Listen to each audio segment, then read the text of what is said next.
Hello दोस्तों, मैं अजित मेहता आप सभी को झारखंड एकेडमी चैनल पर स्वागत है। और हम आज जो है रेलवे का प्रैक्टिस सेट 1 करने वाले हैं, जिसमें 25 क्वेश्चन है और हम सभी मिलकर 25 क्वेश्चन जो है सॉल्व करेंगे। तो हम इसमें देर न करते हुए जल्द से इसको प्रारंभ करते हैं। तो चलिए फर्स्ट क्वेश्चन की ओर चलते हैं। यहाँ पर लिखा हुआ है 12 के 2 गुणजों का लघुत्तम सहप्रत्यय 1056 है। यदि इनमें से एक संख्या 132 हो तो दूसरी संख्या क्या होगी? तो आप लोग जल्दी से करके इसको बताइए। आपके पास 45 सेकेंड टाइम है। चलिए स्टार्ट ना।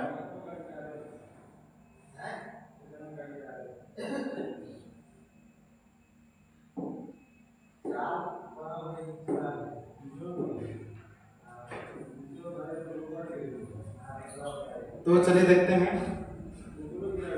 इसमें 12 के 2 गुणजों का लघुत्तम सहप्रत्यय, 12 का 2 गुणज यानी कि पहली संख्या इसमें होगा और इसमें दूसरी संख्या होगा। ठीक है, इसमें एक ऐसी संख्या होगा जो 12 का गुणज होगा और इसमें भी एक ऐसी संख्या होगा जो 12 का गुणज होगा। ठीक है, तो देखिए आप लोगों को शायद नहीं दिख रहा होगा, तो कलर हम चेंज कर लेते हैं। हाँ, अच्छा कलर चेंज हो गया, चलिए बहुत अच्छा। तो इसमें पहली संख्या और इसमें दूसरी संख्या है। इसमें पहली संख्या में जो है 12 का गुणज होगा और इसमें भी 12 का गुणज होगा, यानी दोनों संख्या में 12 शामिल होंगे। तो यहाँ पर जो 12 है वो 12 एक तरह से क्या देकर रखा है, तो HCF देकर रखा है। ठीक है, तो इसमें से एक संख्या 132 है, एक संख्या 132 है। यहाँ पर 12 से मल्टीप्लाई करेंगे हम, इसमें 12 से मल्टीप्लाई करेंगे तो कितना गुना है, तो हम 12 से इसमें फायदा करेंगे 132, एक बार में 12 और फिर से 12 11, यानी कि यहाँ पर जो है कि कितना गुना है, तो यह जो है 11 गुना है। कितना गुना है, 11 गुना। तो यहाँ पर जो है हम इसमें अगर यहाँ पर दिया हुआ है, क्या दिया हुआ है, 100 लघुत्तम सहप्रत्यय जो है एलसीएम जो है दिया हुआ है कितना, 1056 दिया हुआ है। तो एलसीएम का फॉर्मूला जानते हैं आप लोग कि A अनुपात B अनुपात इंटू HCF यहाँ पर M मान कर रखते हैं हम लोग। ठीक है, बराबर 1056। यहाँ पर A अनुपात क्या है और A अनुपात और B अनुपात क्या है, ये संख्या का कटा हुआ रूप। ठीक है, जिसमें से M यहाँ पर जो है, यहाँ पर दोनों में शामिल रहेंगे, यानी कि HCF क्या देकर रखा है, तो 12 देकर रखा हुआ है और यहाँ पर 11 जो है कि अनुपात दिया हुआ है। क्या दिया हुआ है, अनुपात दिया हुआ है। तो B का अनुपात यहाँ पर हमको पता नहीं, इसलिए हम B का अनुपात निकालेंगे और जिसमें से मेरा 1056 दिया हुआ है एलसीएम, यहाँ से B हम लोग फाइंड आसानी से कर सकते हैं। तो इसको B बराबर लिखते हैं 1056 बटा 12 गुणे 11। ठीक है, इसको काटते हैं 11 99 और हो जाएगा यहाँ पर 66 B का जो वैल्यू हो गया 8 हो गया, यानी कि यहाँ पर जैसे इसका भी HCF क्या होगा, इसका भी HCF जैसे 12 ही होगा और इसमें B का जो वैल्यू होगा कितना होगा, 8। HCF और B को अगर मल्टीप्लाई हम कर देंगे, इसको अगर मल्टीप्लाई कर देंगे तो हमको निकल जाएगा सेकेंड वाली संख्या, दूसरी वाली संख्या 12 गुणे 8 करेंगे तो 96 हो जाएगा। तो यहाँ पर जो आप लोगों का दूसरी संख्या है, दूसरी संख्या जो कुछ कर रखा हुआ है वो आपको आंसर सी में है। तो चलिए नेक्स्ट क्वेश्चन चलते हैं।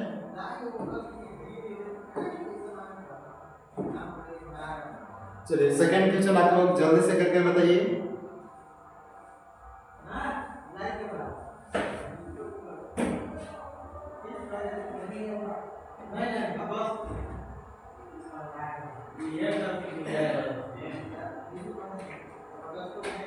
तो चलिए ज़्यादा देर न करते हुए आप लोग बना ही लिए होंगे। आप लोग जितने भी बैठे हैं सभी तेज ही होंगे। तो चलिए स्टार्ट करते हैं। दो संख्याएं 3:4 के अनुपात में हैं। 3:4।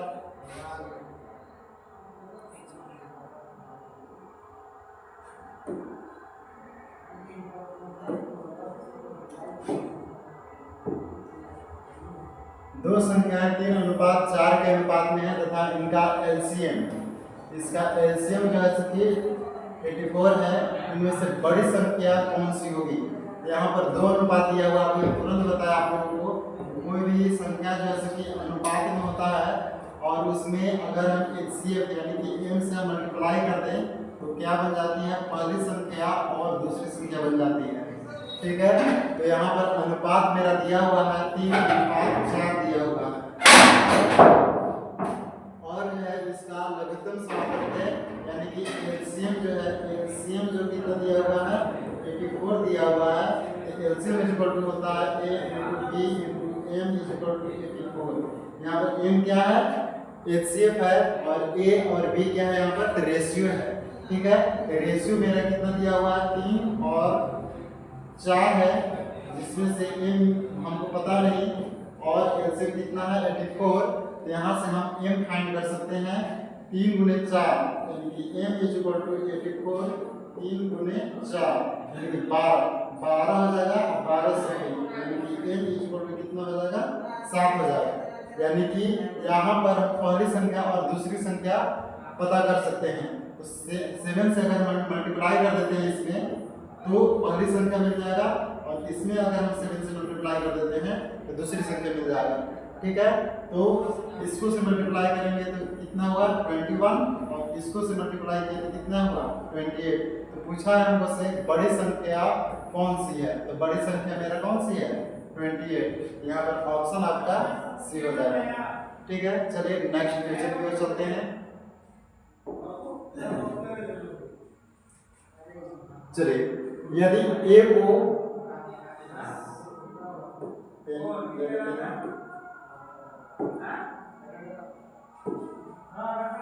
यदि यहाँ पर a होगा, यदि a की आय b की आय से 10% अधिक हो तो b की आय यहाँ पर a है। क्या है? यहाँ पर a है। b की आय a की आय से कितने प्रतिशत कम होगा? कितने प्रतिशत कम होगा, ये क्वेश्चन है। ठीक है, यहाँ पर क्वेश्चन दिया हुआ है कि यदि a की आय b की आय से 10% अधिक है तो b की आय a की आय से कितने प्रतिशत कम है। तो चलिए जल्दी जल्दी आप लोग कीजिए, ज्यादा टाइम वाला क्वेश्चन है कि नहीं।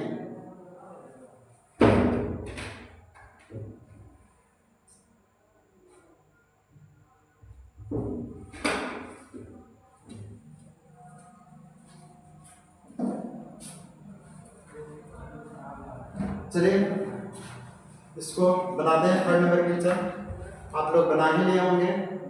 कह रहा है कि ए की आय, ए की इनकम जो है बी के इनकम से 10% अधिक हो। 10% का मतलब क्या होता है? पहले देखिए, 10% का मतलब होता है 1/10। कह रहा है कि 10% अधिक हो यानी कि ये बेसिक मान है, बेस मान है। इससे कह रहा है कि 10% अधिक यानी 1 अधिक है। यानी कितना कह रहा है कि 10 है तो 1 कितना हो गया? अधिक। कितना अधिक है? 1 ज़्यादा है यानी 11 है। यानी b यानी 10 है तो a कितना है? 11 है। इसके बाद कहा जा रहा है तो b की आय a की आय से कितना प्रतिशत कम है? a की आय से कितना प्रतिशत कम है? देखिए आप लोग कितना कम है? तो 1 कम है। कितना पर कम है? 11 पर कम है। इंटू 100 करेंगे तो परसेंट निकल जाएगा। ठीक है, यहाँ पर इसको लिखेंगे 100/11। इसको फ्रैक्शन में चेंज करेंगे 11 9 99 1 9/1/11%। यानी इस तरह का ऑप्शन यहाँ पर लिखा हुआ है। ये इस तरह से लिखा हुआ है। आपको थोड़ा लिखने में थोड़ा त्रुटि हो गया है। 9/1/11%। ये वाला ये है 9/1/2%। ठीक है, चलिए तो आप लोगों का आंसर हो जाएगा ऑप्शन सी। चलिए नेक्स्ट क्वेश्चन चलते हैं।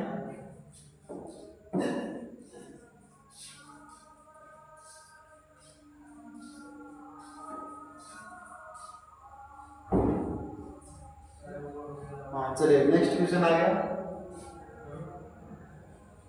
कहा जा रहा है क्वेश्चन,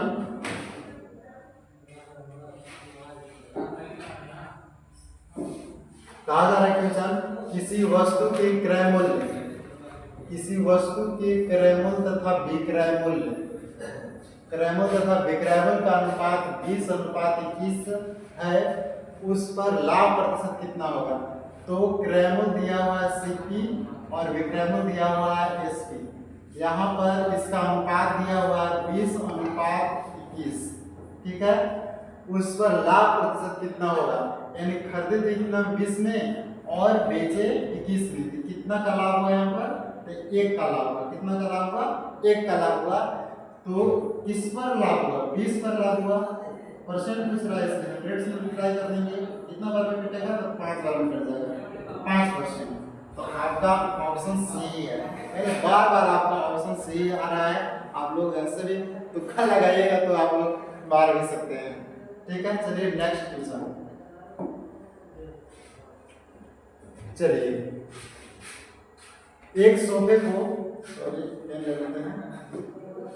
एक सोफे को 19,800 में बेचने पर 10% का लाभ होता है, इसका क्रय मूल्य कितना होगा, कितना इसका क्रय मूल्य।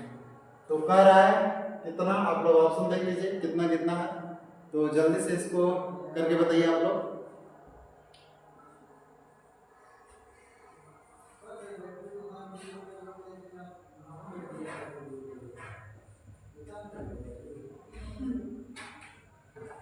तो चलिए इसको बताते हैं, आप लोग बना लिए होंगे। एक सोफे को 19,800 रुपये में बेचने पर, यानी ये जो दिया हुआ है सेलिंग प्राइस दिया हुआ है, कितना दिया हुआ है 19,800 रुपया, ये बेचने पर सेलिंग प्राइस दिया हुआ है। तो कह रहा है कि 10% का लाभ होता है। 10% का मतलब हम लोग जानते हैं कि कितना होता है, 1/10 है। तुरंत बताया पहले 10 था, अब कितना हो गया, 1 बढ़ गया, तो कितना हो गया, 11 हो गया।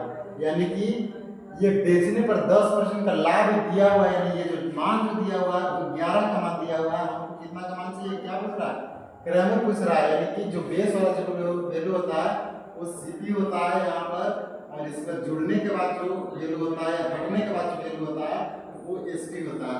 यहाँ पर जितना जुड़ता है या फिर घटता है वो प्रॉफिट या लॉस होता है, ठीक है। तो यहाँ पर सीपी है, यहाँ पर क्या है, एसपी है।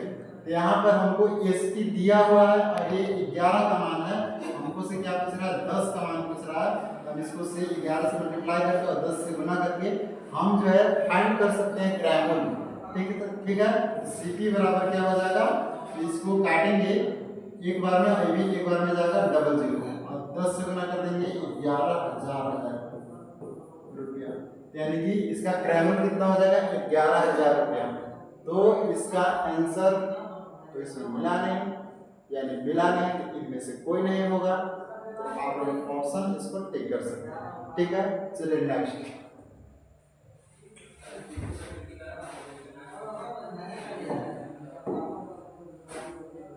इसके बाद 6 नंबर क्वेश्चन है।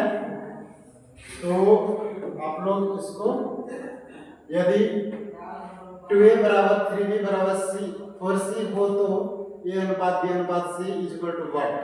ये ऑप्शन है आप लोग के सामने, और इसको जल्दी सॉल्व करके बताइए आप लोग इसको इजीली सॉल्व कर सकते हैं। आप लोग चाहें तो बहुत ही सिंपल क्वेश्चन लाए हैं और कुछ मॉडरेट भी हैं, तो आगे मिलेंगे।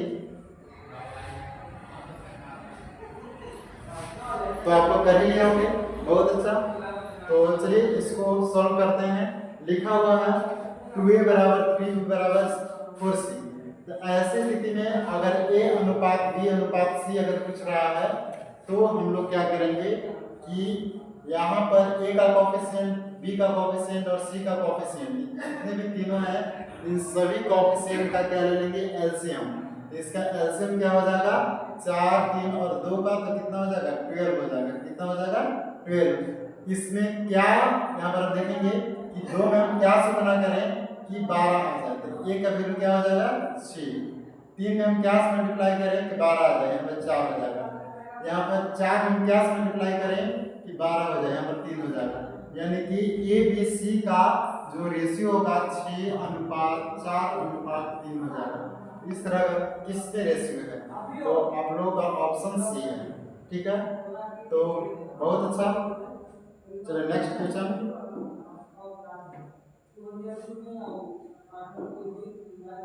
चलिए देखिए, यदि a/3 बराबर b/4 बराबर c/5 हो तो a अनुपात b अनुपात c is equal to what. आप लोग के समझ ये ऑप्शन है, चलिए करके जल्दी से बताइए।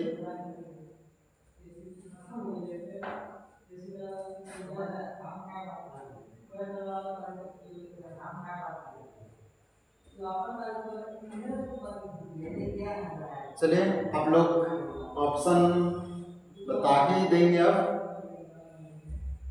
चलिए बहुत अच्छा, चलिए आगे इसको बताते हैं हम। लिखा हुआ है a/3 बराबर b/4 बराबर है c/5। कह रहा है कि अनुपात b अनुपात c is equal to what. इसके बराबर हम क्या मान लेते हैं कि a का वैल्यू निकल जाएगा 3 के, b का वैल्यू निकल जाएगा 4 के और c का वैल्यू निकल जाएगा 5 के। यहाँ पर निकल जाएगा। इसका अनुपात अगर लेंगे हम तो क्या हो जाएगा, k से k खत्म हो जाएगा सारा। इसका रेशियो जो आ जाएगा वो 3:4:5 हो जाएगा। 3 4 5 ऑप्शन ए। चलिए नेक्स्ट क्वेश्चन।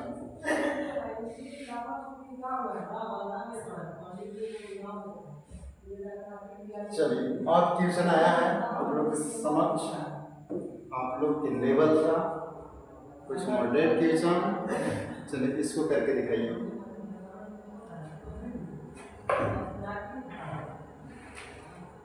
तो क्वेश्चन हम पढ़ देते हैं। 3 साझेदारों ए बी और सी ने मिलकर एक व्यापार में 5,000 रुपया 50,000 रुपया का निवेश किया। यदि यहाँ पर 4 नहीं है, यहाँ पर ए है। यदि ए ने बी से 4,000 रुपया अधिक लगाए हो तथा बी ने सी से 5,000 रुपया अधिक लगाए हो तो वर्ष के अंत में 35,000 रुपये, कितना 35,000 रुपये के कुल लाभ में से ए को कितना धन मिलेगा। तो आप लोग के समझ ये ऑप्शन है। चलिए फट से क्वेश्चन कीजिए।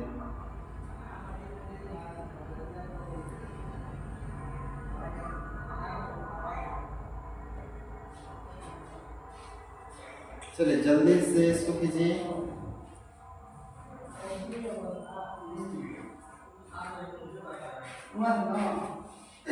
तो आप लोग कर लिए होंगे, उम्मीद ऐसा है।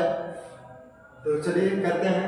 3 साझेदार ए बी और सी ने मिलकर एक व्यापार में 50,000 रुपया का निवेश किया। ये लोग तीनों मिलकर 50,000 रुपया का निवेश किया। यदि ए ने बी से, ए जो है बी से 4,000 रुपया अधिक लगाया, कितना 4,000 रुपया अधिक लगाया तथा बी ने सी से 5,000, बी जो है सी से 5,000 रुपया अधिक लगाया, कितना 5,000 रुपया अधिक लगाए हो तो वर्ष के अंत में 35,000 रुपये के कुल लाभ में से ए का हिस्सा कितना होगा। तो फिलहाल वैसे कि हम इसको मान लेते हैं सी जो लगाया होगा धन को x मान लेते हैं और कह रहा है कि सी से 5,000 रुपये अधिक लगाया है तो x + 5,000 इसमें जोड़ देते हैं। और कह रहा है कि बी जो है बी से ए जो है 4,000 रुपये अधिक लगाया है तो x + 9,000 इसमें लिख सकते हैं। ठीक है, इस तरह से तीनों की राशि हमको प्राप्त हो गई और ये जो बराबर है कितना 50,000 रुपया का ये बराबर है। यहाँ से हम इसको क्या कर देंगे, सबको ऐड करके यहाँ से x फाइंड कर लेंगे। 3x + 5,000 और 9,000 14,000 रुपया बराबर 50,000। ठीक है, तो 3x बराबर कितना हो जाएगा 50,000 में से 14,000 को घटाएंगे तो कितना हो जाएगा 36,000। ठीक है, x कितना हो जाएगा तो 12,000। ठीक है, तो x के वैल्यू यहाँ पर फाइंड हो गया। तो यहाँ पर ये रेशियो मेरा क्या हो जाएगा, यहाँ पर x के वैल्यू a का वैल्यू अगर रखेंगे तो यहाँ पे कितना 12 9 21,000, ठीक है। और बी का कहा जा रहा है, बी का कितना हो जाएगा 12 और 5 17,000, ठीक है। और सी का कितना हो जाएगा तो 12,000 हो जाएगा, ठीक है। तो यहाँ पे इसका अगर हम रेशियो लेते हैं तो कितना हो जाएगा 3 0 से 3 0 खत्म, ये भी खत्म, 21:17:12। ये जो कहा जा रहा है कि ये अंत में 35,000 रुपए के कुल लाभ में से एक का हिस्सा पूछ रहा है, यानी टोटल का मान है, यानी कि 5 2 और 7 9 1 10 0 और 4 1 5 50 यूनिट का मान कितना है तो 35,000। 1 यूनिट का मान कितना हो जाएगा 35,000 बटा 50 700 आया 700।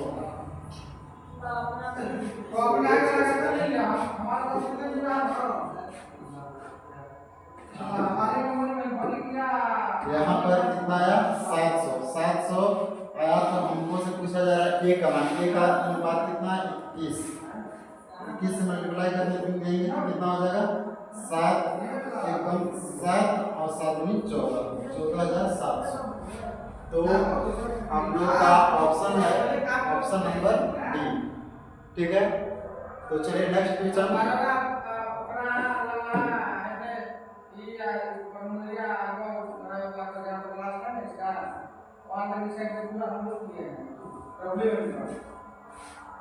चलिए एक और पार्टनरशिप का क्वेश्चन है, चलिए इसको करते हैं जल्दी से आप लोग इसी तरह से कीजिए।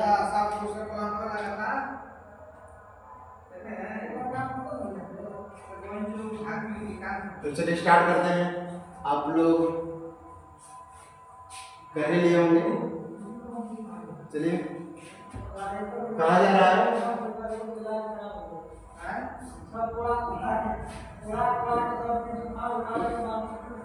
ए अकेला किसी कार्य को सॉरी पार्टनरशिप का क्वेश्चन नहीं है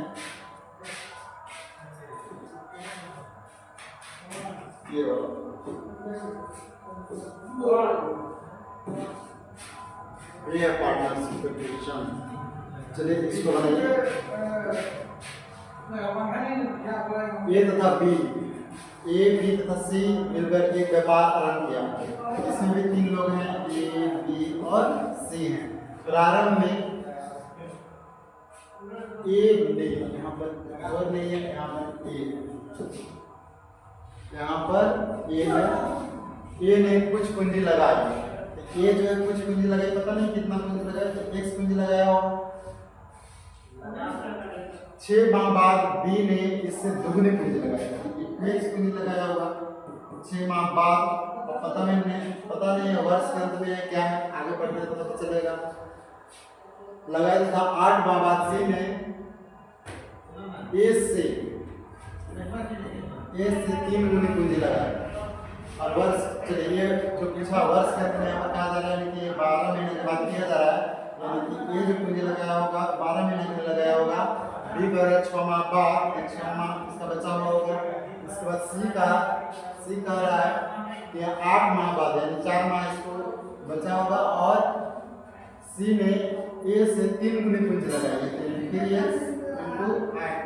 8 माह बाद है तो कितना माह बचा तो 4 माह बचा। ये पूंजी लगाया वर्ष के अंत में 27,000 रुपये का लाभ हुआ। कितना का लाभ है तो 27,000 रुपये का। तो इसका पहले रेशियो निकाल लेते हैं। यहाँ से x खत्म हुआ, यहाँ पर काट लेंगे 2 से, ये 3 और यहाँ पर 6।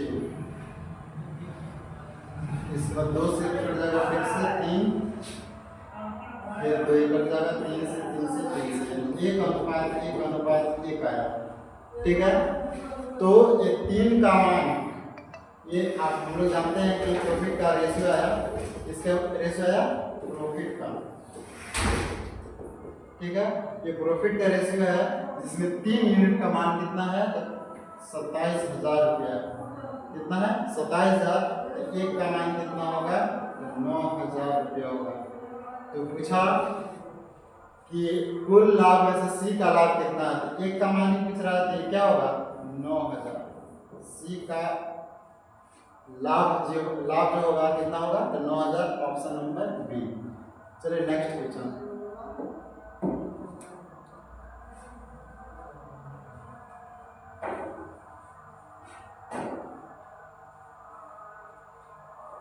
चलिए नेक्स्ट क्वेश्चन करते हैं। तो चलिए क्वेश्चन पढ़िए, चलिए पढ़ देते हैं। ए अकेला किसी कार्य को 18 दिन में तथा बी अकेला इस कार्य को 15 दिन में पूरा कर सकता है। बी ने इस पर 10 दिन कार्य करके छोड़ दिया, शेष कार्य को एक कितने दिन और दिनों में पूरा करेगा। ठीक है, तो 5 दिन,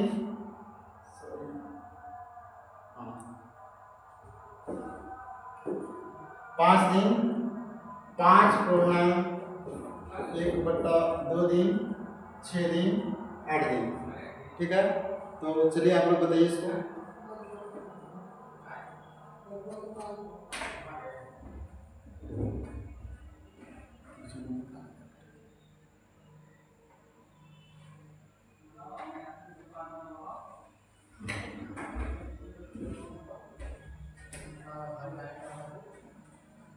तो चलिए इसको करते हैं, आप लोग कर ही लिए होंगे। तो ए अकेला किसी कार्य को 18 दिनों में तथा बी से 15 दिनों में पूरा कर सकता है। बी अकेले ने इस पर 10 दिन तक कार्य करके छोड़ दिया। तो यहाँ पर पहले तो इसका टोटल वर्क निकाल लेते हैं, 90 हो जाएगा। एलसीएम लेते हैं, यहाँ पर टोटल वर्क क्या होता है, यहाँ पर 90 हो जाएगा। ये टोटल वर्क है, यहाँ पर क्या है, टाइम, और यहाँ पर जो लिखने वाले हैं वो एफिशिएंसी। ठीक है, तो यहाँ पर 18% है, 15 छक्का 90। ठीक है, तो यहाँ पर बोल रहा है कि बी अकेले इस पर 10 दिन कार्य करके छोड़ दिया। बी जो है कितना दिन तक, 10 दिन तक कार्य करके छोड़ दिया, यानी कि बी की एफिशिएंसी कितना है, 6 में 10 करेंगे तो कितना हो जाएगा, 60 हो जाएगा। यानी कि 60 काम हो गया, तो कितना काम बचा, 30 काम बचा। तो 30 काम और दूसरा कोई करेगा, शेष कार्य को ये अकेले कितने और दिनों में पूरा करेगा, यानी ए कितना और दिनों में पूरा करेगा, यानी ए की एफिशिएंसी कितना है, ए कितना दिन में करेगा, तो x दिन में करेगा। जो काम बचा हुआ है, तो ए की एफिशिएंसी कितना है, तो 5 है। 5 गुने x बराबर कितना, 30, x बराबर कितना, 6, यानी कि इसको 6 दिन में 6 और दिनों पूरा करेगा। ये नहीं पूछा है टोटल कितना दिन लगे, ये और दिनों कितना और दिन लग जाएंगे, तो यही और दिन लग रहा है, इसलिए आप लोगों का ऑप्शन सी हो जाएगा। ठीक है, चलिए नेक्स्ट क्वेश्चन। चलिए नेक्स्ट क्वेश्चन आप लोग बनाइए। एक 280 मीटर लंबी रेलगाड़ी की गति 60 किलोमीटर प्रति घंटा है। यह रेलगाड़ी 220 मीटर लंबे प्लेटफॉर्म को पार करने में कितना समय लेगी। आपके समक्ष ऑप्शन ये है, चलिए जल्दी से सोल्व करके इसको बताइए।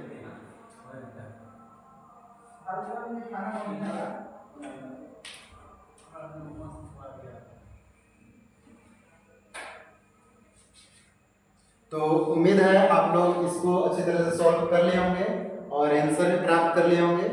तो चलिए इसका आंसर भी प्राप्त कर लेते हैं। लिखा हुआ है एक 280 मीटर लंबी रेलगाड़ी, कितना लंबी है, 280 मीटर लंबी रेलगाड़ी 60 किलोमीटर प्रति घंटा, ये लिखा हुआ है 60 किलोमीटर प्रति घंटा का इसका स्पीड है। यह रेलगाड़ी 220 मीटर लंबे प्लेटफॉर्म को पार करने में कितना समय लगेगी। यानी कहने का मतलब इसका डिस्टेंस जो होगा, आप लोग फिलहाल ये जानते होंगे कि चाल बराबर होता है दूरी बटा समय। ठीक है, यहाँ पर समय हमको से पूछा है, तो समय बराबर क्या हो जाएगा, दूरी बटा चाल हो जाएगा। ठीक है, यहाँ पर हमको कुल दूरी दिया हुआ है, यानी ट्रेन अपनी जो लंबाई है उसको पार करेगी तथा प्लेटफॉर्म की लंबाई में पार करेगी।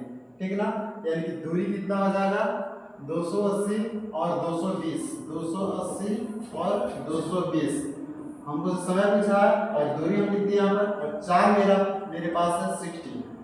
60 जो है ये किसमें है, ये वाला बिंदु मेरे पास मीटर में है, ये वाला बिल मेरे पास किलोमीटर प्रति आवर में है, तो इसको ऐड करते हैं तो कितना हो जाएगा 500 हो जाएगा। ठीक है, 500 मीटर, और इसको जैसे किलोमीटर प्रति आवर को मीटर पर सेकंड में चेंज करने के लिए हमको 5/18 से क्या करना होगा, गुना करना होगा। ठीक है, तो हम इसको मीटर प्रति सेकंड में चेंज कर लेंगे। ठीक है, तो यहाँ से हम समय फाइंड यहाँ से कर सकते हैं, टाइम हम यहाँ से निकाल सकते हैं। तो t हो जाएगा, यहाँ पर इसको सोल्व करते हैं, 0 से 0 खत्म, यहाँ पर 18 ऊपर चला जाएगा, 50/6 अच्छी तरह से देख कर बना देते हैं, और में 18 चला जाएगा, 6 से काटेंगे इसको 3 बार में, और 5 से काटेंगे 10 बार में, यानी कि 10 के 30, कितना हो गया 30 सेकेंड। कितना हो गया 30 सेकेंड, यानी कि ये कितना समय पार करेगा, तो 30 सेकेंड, ऑप्शन सी। ठीक है, चलिए नेक्स्ट क्वेश्चन की ओर चलते हैं, 13 नंबर। चलिए आप लोग कीजिए इसको, हम क्वेश्चन पढ़ दे रहे हैं आप लोगों को। ठीक है, तो लिखा हुआ है एक दुकानदार को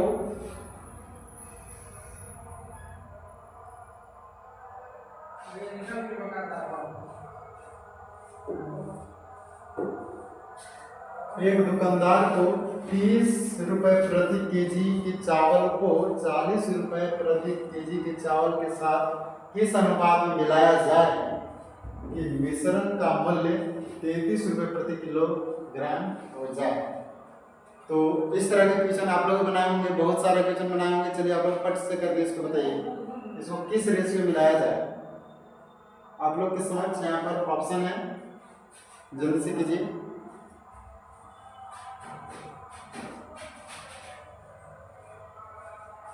तो आप लोग कर लिए होंगे, ज्यादा समय ना लेते हुए इसको जल्दी से बताते हैं। कहा जा रहा है कि एक 30 किलोग्राम 30 रुपए प्रति किलोग्राम, रुपए लिखा हुआ, रुपए प्रति किलोग्राम कर लेते हैं।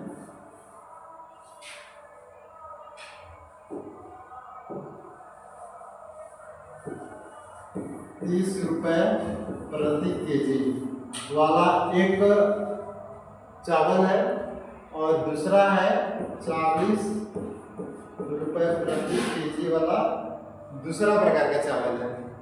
इसको हम किस अनुपात में हम मिला दें कि इसका जो है मूल्य 33 रुपए प्रति केजी वाला चावल बन जाए, किस अनुपात में मिलाएं हम इसको। तो यहाँ पर इस तरह का क्वेश्चन आप लोग बनाए हुए होंगे, और डायग्राम से आप लोग को देखकर पता चल रहा है कि करना क्या है। तो यहाँ पर इसको क्या कीजिए, क्या करना है, इसको सब्ट्रैक्ट करना है, घटाना है। तो कितना हो जाएगा, कितना का अंतर है, 3 का अंतर है। इसको में से इसको घटाएंगे तो कितना है, तो 7 का अंतर है। तो हम इसको अब इसको फिर से इसको अगर काटते हैं तो हमको मिल जाएगा, ये रेशियो के रूप में लिखेंगे तो 7/3। ठीक है, इस तरह का ऑप्शन कहाँ पर है, तो ऑप्शन आपका सी। ठीक है, चलिए नेक्स्ट क्वेश्चन। चलिए क्वेश्चन में तो बहुत सारा त्रुटि दिख रहा है आपको, लेकिन हम इसको अच्छी तरह से पढ़ दे रहे हैं ताकि आप लोगों को कोई प्रॉब्लम ना हो। ठीक है, लिखा हुआ है 13 नंबर क्वेश्चन में कितने समय में, क्या लिखा हुआ है,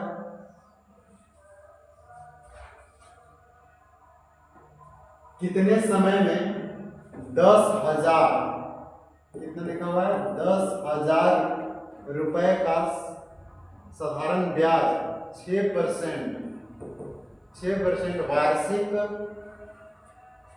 दर से 450 रुपया हो जाए। ठीक है, क्वेश्चन आसान है।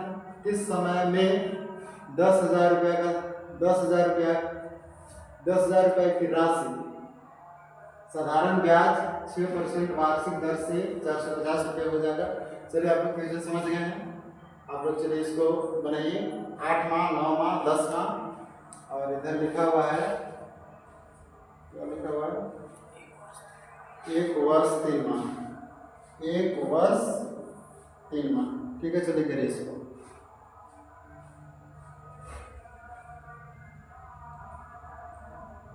तो आप लोग कर ही लेंगे, साधारण ब्याज क्वेश्चन है, बहुत ही आसान क्वेश्चन आता है। 10,000 रुपए, यहाँ पर कोई राशि दिया हुआ है इसमें कह रहा है कि 6% वार्षिक दर से कितना समय में, यानी किस समय में ये राशि जो है इसके साधारण ब्याज पर इसका ब्याज हो जाता है कितना, 450 हो जाता है। सॉल्व कर देना, सीधी सी बात यही है। 2 जीरो से 2 जीरो खत्म हुआ, 1 जीरो से और जीरो खत्म हुआ, 5 गुना और यहाँ पर 5 9, यहाँ पर 3 किया और 3 गुना। ठीक है, तो यहाँ पर जो है टी का जो वैल्यू आ गया वो कितना आ गया, 3/2 × 4, 3/4 आया, लेकिन 3/4 यहाँ पर है ही नहीं। तो ऐसी स्थिति में क्या दिया हुआ क्या है कि वर्ष के रूप में है और यहाँ पर माह के रूप में है, इसलिए हम 12 से अगर मल्टीप्लाई कर देंगे तो कितना हो जाएगा, 4 × 12, यानी कि टाइम जो हो जाएगा कितना, 3 × 9, 9 माह हो जाएगा। तो आप लोगों का ऑप्शन कौन सा है, ऑप्शन नंबर बी। ठीक है, चलिए नेक्स्ट क्वेश्चन।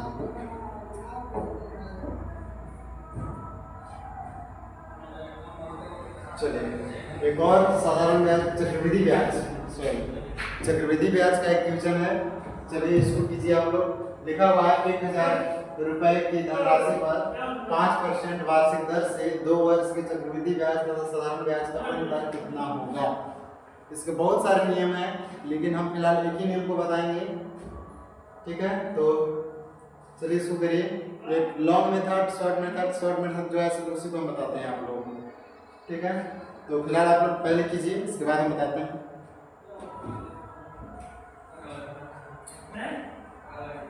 तो आप लोग कर लिए होंगे, ऐसा है। तो चलिए लिखा हुआ है 10,000 1,000 रुपए की धनराशि पर 5% वार्षिक दर से 2 वर्ष के चक्रवृद्धि ब्याज तथा साधारण ब्याज, दोनों चीजें हैं, 2 वर्ष के लिए 5% के हिसाब से। तो अगर हम एसआई की बात करें 2 वर्ष का, कितना वर्ष का, 2 वर्ष का साधारण ब्याज कितना होता है, 5 गुना 3 10% हो जाएगा। लेकिन हम सीआई की बात करें कितने वर्ष का, 2 वर्ष का बात करें तो सीआई का 2 वर्ष का क्या हो जाता है फॉर्मूला, x + y + xy/100। ठीक है, तो x कितना है, 5 है, y कितना है, 5 है, 5 है, 5 गुने 5/100, इसको 100 कीजिएगा तो कितना हो जाएगा, 25.25। ठीक है, यहाँ पर जो हो गया 10.25 कह रहा कि सीआई और एसआई का अंतर, यानी इसका और इसका जो है परसेंट लिखा हुआ है, इसका अंतर कितना हो जाएगा, तो 0.25%। ठीक है, तो कहा जा रहा है कि 1,000 रुपए की धनराशि चक्रवृद्धि ब्याज और साधारण ब्याज का अंतर कितना होगा, यानी कि ये परसेंट हमको से पूछ रहा है कि 1,000 का 0.25% क्या हो जाएगा। परसेंट का मतलब होता है हम नीचे में 100। ठीक है, तो इसको हटा दे रहे हैं, यहाँ पर दशमलव के लिए एक और 100, 2 जीरो से 2 जीरो खत्म, 1 जीरो से 1 जीरो यहाँ पर खत्म, और यहाँ पर 5 से काटेंगे 2 बार में और 25, सॉरी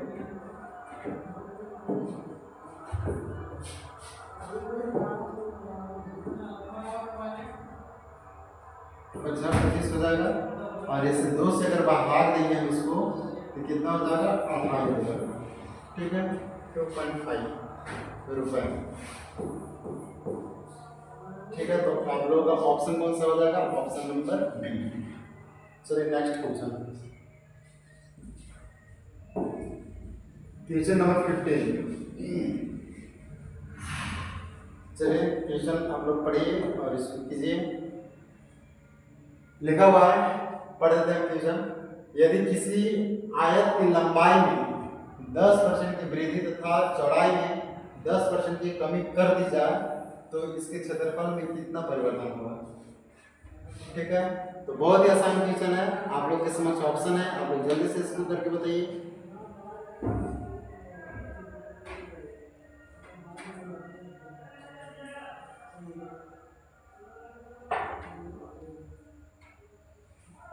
तो उम्मीद है बहुत ही आसान क्वेश्चन है, आप लोग कर भी लिए होंगे।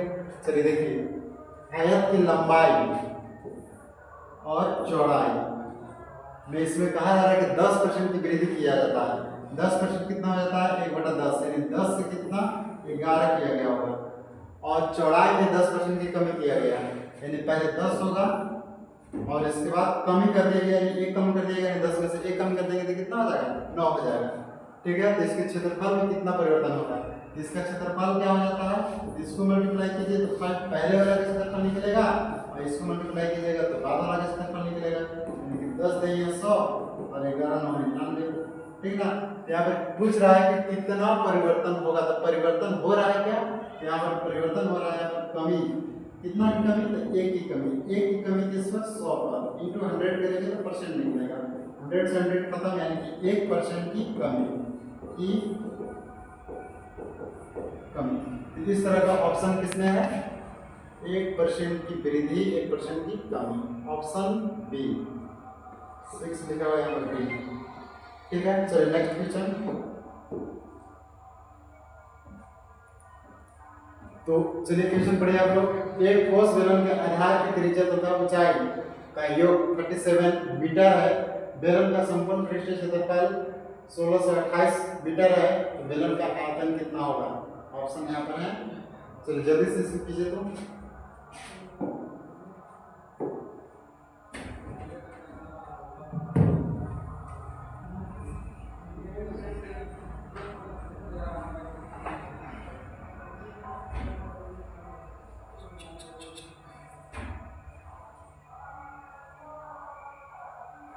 चलिए आप लोग बना लिए होंगे और नहीं बन पाया होगा तो चलिए हम बताते हैं। यहाँ पर कहा जा रहा है कि एक ठोस बेलन के आधार की त्रिज्या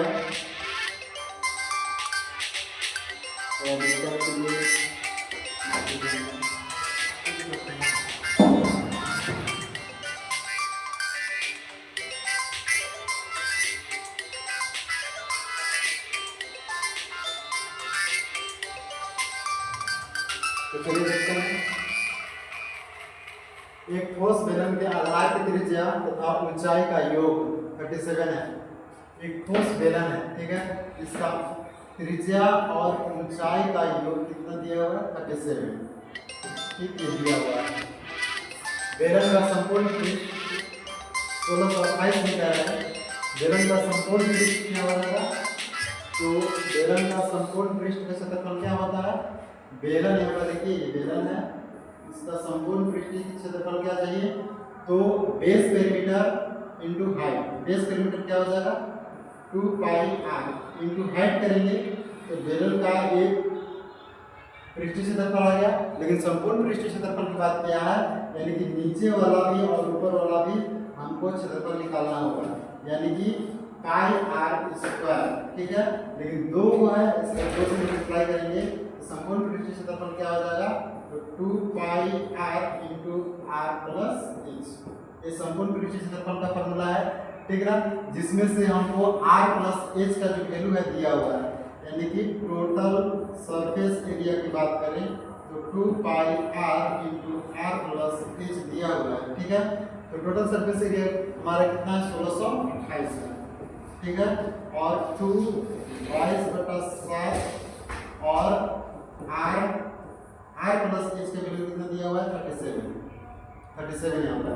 ठीक है, यहाँ पर इसको सोल्व करके यहाँ से r का वैल्यू निकालेंगे, 1628 गुने 7 बटा में 2 गुने 22 गुने 37।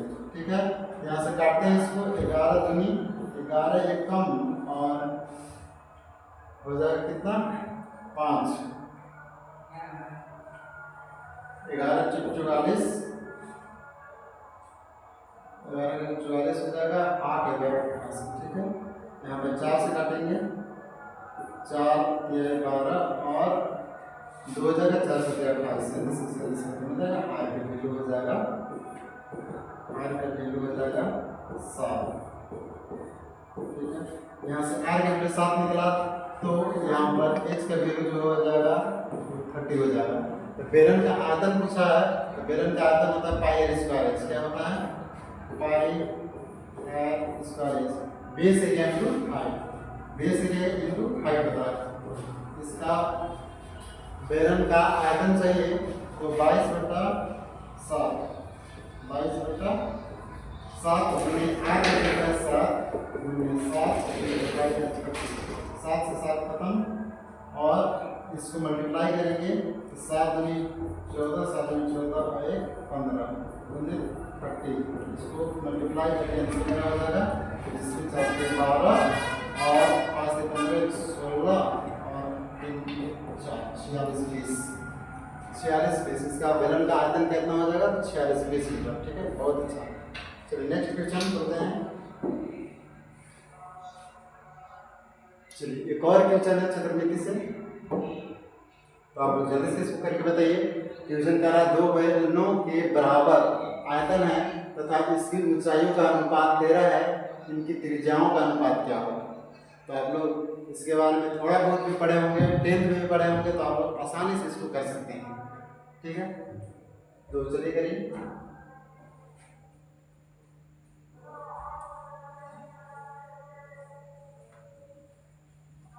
चलिए आप लोग कर लिए होंगे ऐसा उम्मीद है।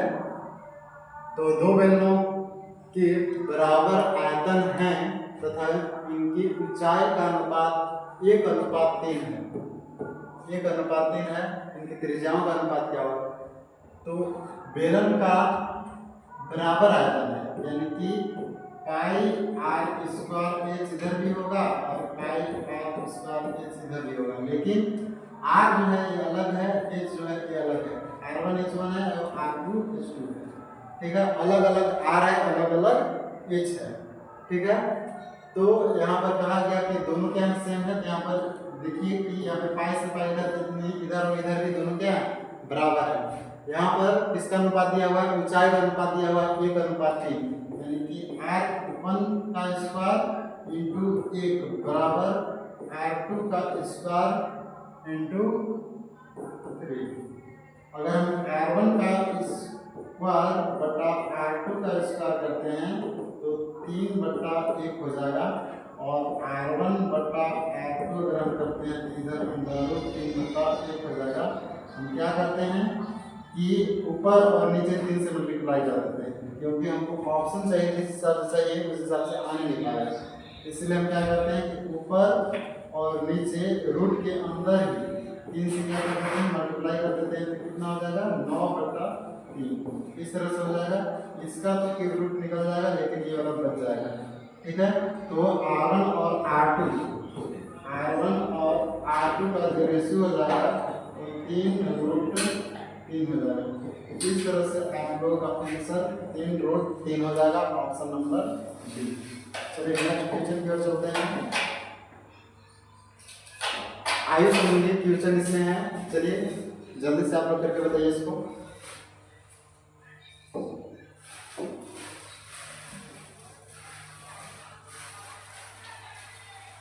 क्वेश्चन है कहा जा रहा है सीता तथा गीता की वर्तमान आयु का अनुपात क्रमशः 8:9 है तथा इनकी आयु का जो योग है वो 68 वर्ष है तथा अब कहा जा रहा है 10 वर्ष बाद इनकी आयु का अनुपात क्या। बहुत ही सिंपल क्वेश्चन है। चलिए इसको बनाते हैं।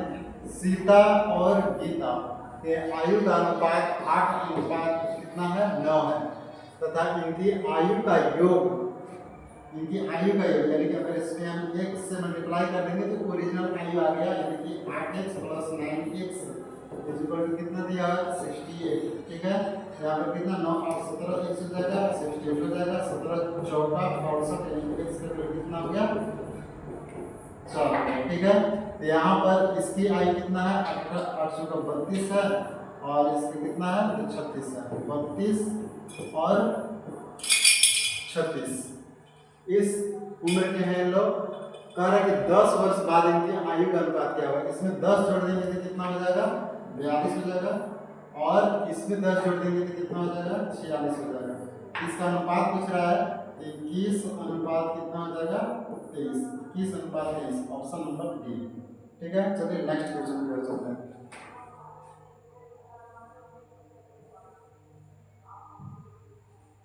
चलिए सिंप्लीफिकेशन का एक क्वेश्चन है जल्दी से कीजिए आप लोग क्वेश्चन पढ़कर सुनाना ही क्या है देख लीजिए आप लोग जल्दी से कीजिए। गुना भागा तो सबको आता है, लेकिन जल्दी करना है, टाइम बहुत कम लेना। चलिए हो गया टाइम अप।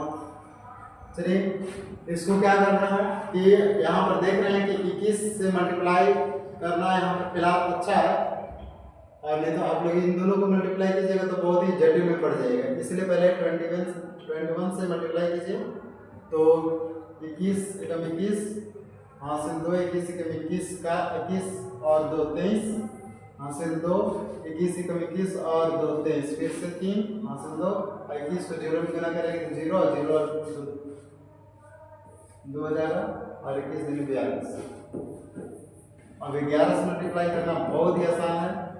एक का 1, 3 1 4 और 3 3 6, 3 2 5, 2 2 4 और 4 2 6, 4 का 4, 46 45 64 1, 46 45 64, 46 45 64 1।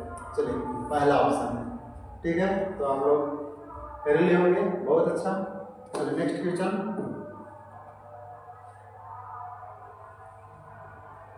चलिए इस क्वेश्चन को करिए आप लोग जल्दी से।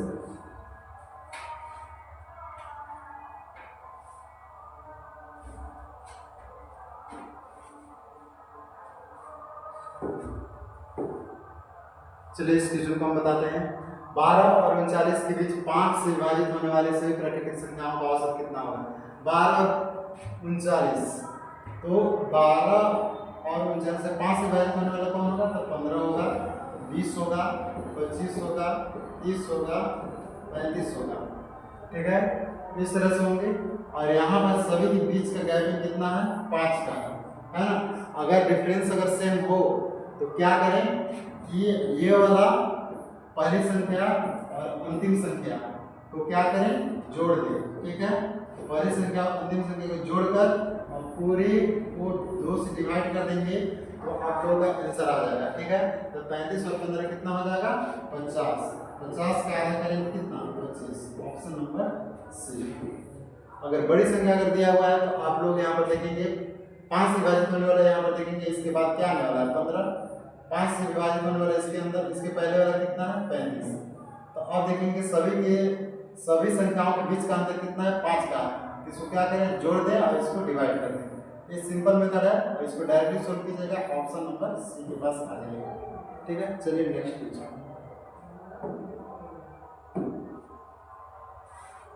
चलिए फिर से आप लोग के समक्ष क्वेश्चन है और इसको जल्द से ही बनाइए आप लोग। नंबर सिस्टम का सेकेंड क्वेश्चन, नंबर सिस्टम का ही दोनों क्वेश्चन था, जिसमें से एक अभी है।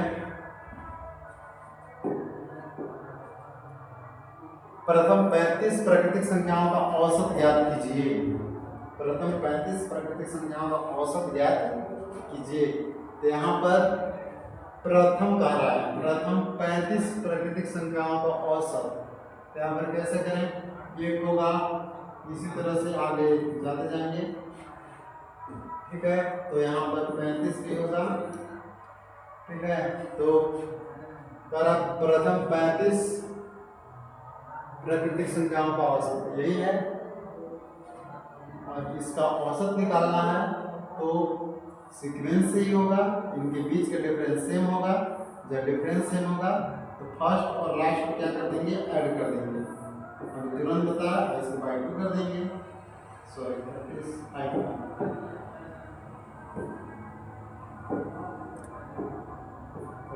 था, इसको ऐड करेंगे 36 हो जाएगा, बटा 2, इसको काटेंगे 18 हो जाएगा, ऑप्शन नंबर सी। चलिए नेक्स्ट। चलिए एक क्वेश्चन आप लोगों को पता चल रहा है ना? लिखी देते हैं अच्छी तरह से, पता चल रहा होगा तो 8 बटा वाट बराबर वाट बटा 50, ये क्वेश्चन है। तो इसके वाट की जगह पर आप लोग मान सकते हैं x मान सकते हैं। यहाँ पर x मान लीजिए, यहाँ पर x है, यहाँ पर x है, यहाँ क्रॉस मल्टीप्लिकेशन करेंगे तो x स्क्वायर हो जाएगा बराबर 8 गुने 50। ठीक है, यहाँ पर रूट निकालेंगे तो कितना हो जाएगा 8 गुने 50। ठीक है, 8 × 40 400 का अंडर रूट कीजिएगा तो हो जाएगा x बराबर 20। यहाँ पर x के वैल्यू क्या हो जाएगा तो 20 हो जाएगा, वाट के जगह पर क्या होगा 20। ठीक है, option number B. Next question, दी गई आकृति पता नहीं क्या आकृति है, इसको हम बताते हैं आप लोगों को। ये आकृति है, चलिए आकृति को छापते हैं।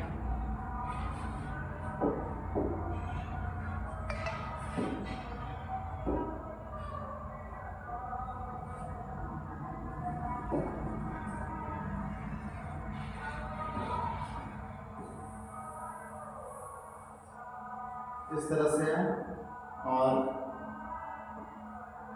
यहाँ पर 2 पॉइंट हैं जिसका नाम है ए बी, ये नाम है, और यहाँ पर लिखा हुआ है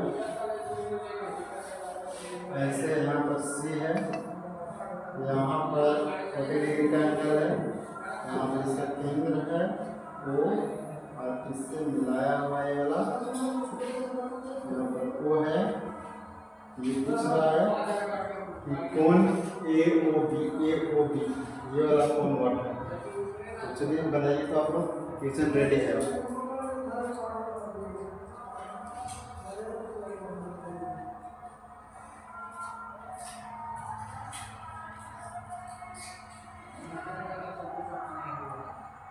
चलिए आप लोग कर भी लिए होंगे, ये पढ़े होंगे आप लोग कभी, तो आप लोग फट से आंसर दे दीजिएगा, इसको ज़्यादा लेट भी नहीं करेगा। हमारे टीचर लिखने तक आप लोग आंसर इसको दे सकते थे, तो आप लोग दे भी दिए होंगे। तो यहाँ पर एक थ्योरम था कि एक ही आर्क से एक ही चाप से वृत्त के केंद्र पर बना कोण वृत्त के परिधि पर बने कोण का क्या होता है, दोगुना होता है, ये जानते हैं।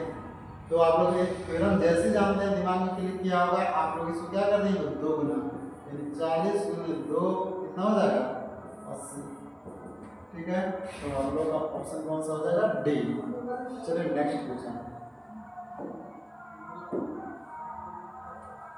चलिए क्वेश्चन तो सही से दिख नहीं रहा है, हम इसको सही से लिख दे रहे हैं।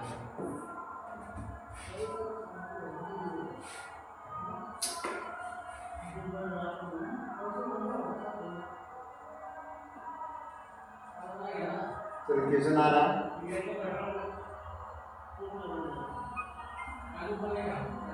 जल्दी आपके समक्ष क्वेश्चन होंगे।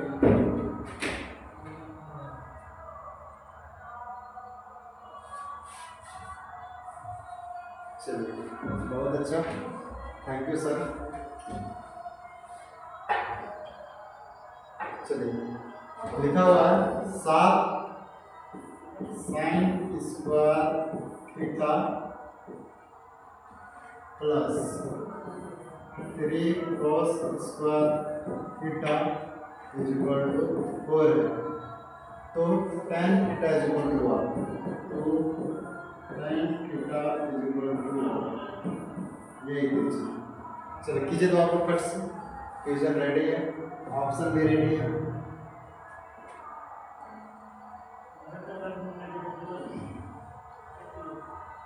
चलिए आप लोग बना ही ले होंगे,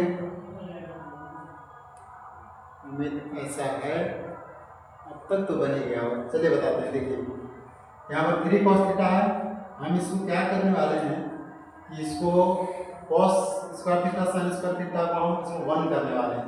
इसको इस तरह से तोड़ेंगे कि ये 3 cos स्क्वायर थीटा और ये भी sin square 3 sin square theta भी टूट जाएगा। तब इसको 4 sin स्क्वायर थीटा प्लस इसको लिख सकते हैं 3 sin square theta plus 3 cos square 3 cos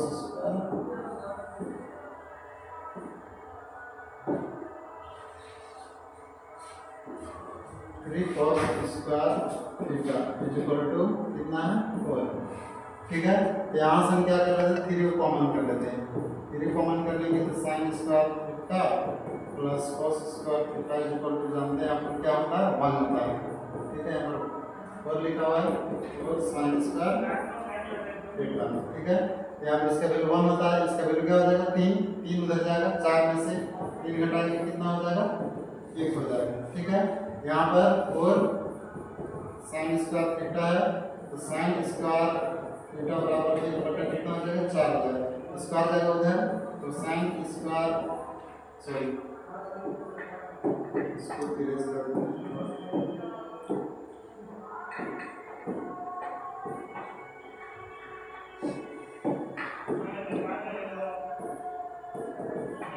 sine theta बराबर 1/4 अंडर रूट में हो जाएगा, sine theta is equal to 1/2 हो जाएगा। ठीक है, तो sine theta is equal to 1/2, यानी थीटा का मान हम क्या रखें यहाँ पर, 1/2 हो जाएगा। तो क्या रख सकते हैं, थीटा का मान यहाँ पर कितना होगा, 30 डिग्री। तो tan थीटा का मान यहाँ पर पूछ रहा है तो थीटा की जगह 30 डिग्री रखते हैं, यानी tan 30 का मान कितना होता है, तो tan 30 का मान होता है 1/3। तो ऑप्शन नंबर बी। ठीक है, चलो नेक्स्ट क्वेश्चन। आज का लास्ट क्वेश्चन है, 25 क्वेश्चन पूरी ही गया है और इसको जल्दी से आप लोग करके बताइए।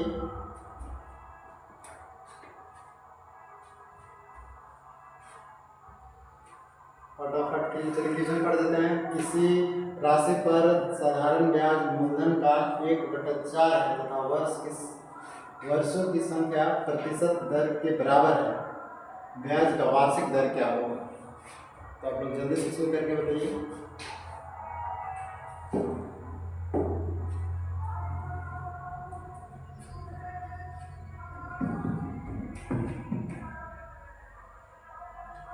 चलिए, बहुत अच्छा, आप लोग कर भी लिए होंगे, हम इसको चलिए बताते हैं।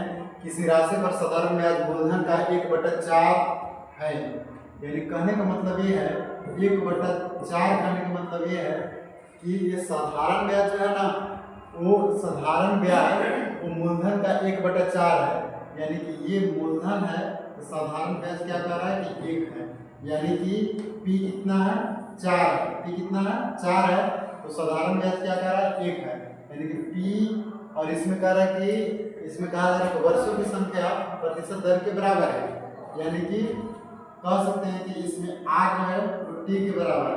R जो है वो क्या है, T के बराबर है। R जो है T के बराबर है, तो हम 2 बार R लिख सकते हैं, बटा में 100 बराबर 1। ठीक है, तो इस तरह से हम लिख सकते हैं इसको R², और यहाँ पर 4 लिखा हुआ है बटा 100 बराबर 1। कितना बराबर 25 बार कट गया, R² बराबर 25 हो जाएगा, R बराबर कितना, 5। ठीक है, R बराबर कितना आया, 5। यानी ब्याज की वार्षिक दर क्या है, तो ब्याज की वार्षिक दर 5%। ठीक है, ऑप्शन नंबर बी। चलिए, आज की क्लास यहीं समाप्त होती है और आप लोग ये बताइए कि आप लोगों की ये क्लास कैसा रहा। आप लोग कमेंट में इसको लिखकर जरूर बताइएगा, ताकि हमको ये बात पता चल पाए कि हम और इसमें क्या सुधार कर पाएँ और इसको किस तरह से अच्छी तरह से हम इसको वीडियो को बना पाएँ। कुछ त्रुटि भी रह गया होगा तो उसको बताइए और हमारे साथ शेयर कीजिए, ताकि हम इसमें सुधार कर पाएँ। और हमारे ख्याल से ये बहुत ही बेहतरीन वीडियो रहा है आप लोगों के लिए, आपके एग्ज़ाम के लिए। तो और भी इसी तरह का वीडियो पाने के लिए जो है आप लोग इस चैनल से जुड़िए और लाइक, सब्सक्राइब एंड शेयर ये सब कर दीजिए। ठीक है, ताकि ये वीडियो आप तक पहुंच पाए। ठीक है, आज की क्लास इतना ही। थैंक्स।